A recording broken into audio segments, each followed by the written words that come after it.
Hello दोस्तों, the scary Hunt YouTube channel पर आप सभी का स्वागत है। और आज मैं आप सबके लिए लेकर आया हूँ वेंडिगो की एक सच्ची और डरावनी स्टोरी।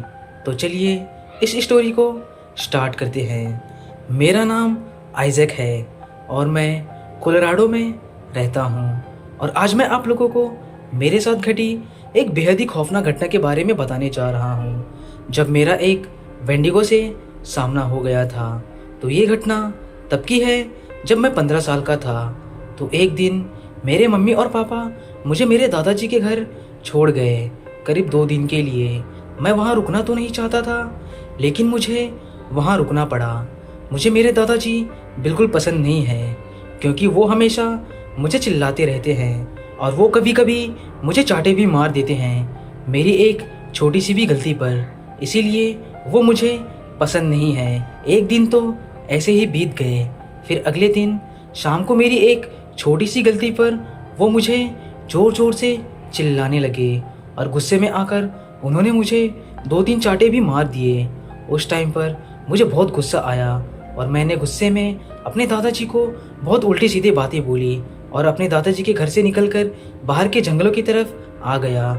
उस समय तक हल्का हल्का अंधेरा होने लगा था, लेकिन मुझे तो अपने दादाजी के ऊपर बहुत ही ज़्यादा गुस्सा आ रहा था और मैं अपने दादाजी के घर में वापस नहीं जाना चाहता था। लेकिन मुझे क्या पता था मेरा ये गुस्सा एक खौफनाक डर में बदल जाएगा। फिर मुझे पेड़ की डालियों के टूटने की आवाज़ आई। मैंने ज़्यादा ध्यान नहीं दिया। फिर से मेरे सामने से पेड़ के डालियों की टूटने की आवाज़ आई। इस बार मैं वो डालियों के टूटने की आवाज़ को साफ साफ सुन सकता था। मैंने अपने चारों तरफ देखा, लेकिन मुझे वहाँ कोई दिखाई नहीं दिया। फिर मुझे पेड़ से किसी के नीचे कूदने की आवाज़ आई और वो आवाज़ ठीक मेरे सामने से करीब 50 से 60 फीट की दूरी से आ रही थी। मुझे समझ नहीं आया कि ये कूदने की आवाज़ किसकी है। मैंने ज़्यादा ध्यान नहीं दिया। तभी मुझे किसी के जोर से चीखने की आवाज़ आई और वो आवाज़ बहुत ही ज़्यादा डरावनी थी। अब मुझे डर लगने लगा था। मैं उस तरफ देखने लगा जहाँ से वो चीखने की आवाज़ें आई थी, लेकिन मुझे कुछ दिखाई नहीं दिया। फिर मैं अपने दादाजी के घर की ओर जाने के लिए मुड़ा ही था, तभी मुझे उसी ओर से मेरे दादा की आवाज़ आई, आइजैक मेरे पास आओ। और वो आवाज़ सुन के तो मेरे पैर जैसे वहीं जम गए, क्योंकि वो आवाज़ मेरे दादाजी के जैसी थी। लेकिन उस आवाज़ को सुनकर ऐसा लग रहा था जैसे 4 से 5 लोग एक साथ बोल रहे हों। मैंने जैसे ही उस आवाज़ की ओर देखा तो मैं तो डर के मारे कांपने लगा। मैंने देखा कि एक पतला सा जानवर जैसा कोई इंसान था, लेकिन वो कोई इंसान तो पक्का नहीं हो सकता, क्योंकि उसके नुकीले दांत थे और उसकी आंखों की जगह 2 काले गड्ढे थे और उसके शरीर पर कोई भी बाल नहीं था और उसके हाथ उसके पैरों से भी ज़्यादा लंबे थे। और वो एक पेड़ के पास खड़ा था और वो मुझे ही देख रहा था।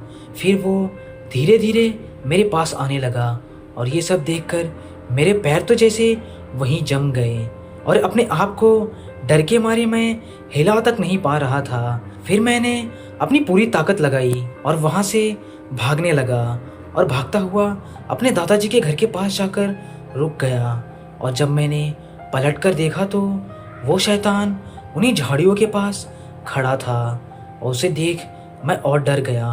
फिर मैं जाकर अपने कमरे में सो गया। मुझे डर के मारे नींद तो नहीं आई। फिर सुबह हो गई और उसी दिन मेरे मम्मी पापा मुझे लेने के लिए आ गए और जाते वक्त मैंने ये सारी बातें अपने पापा को बताई। तब उन्होंने मुझे बताया कि वो एक वेंडिगो शैतान था। अच्छा हुआ तुम वहाँ से भाग गए, नहीं तो वो वेंडिगो शैतान तुम्हें जिंदा नहीं छोड़ता। तो दोस्तों, आपको ये स्टोरी कैसी लगी आप हमें कमेंट करके ज़रूर बताएं। अगर आपको ये वीडियो पसंद आई तो हमारे चैनल को सब्सक्राइब करना ना भूलें।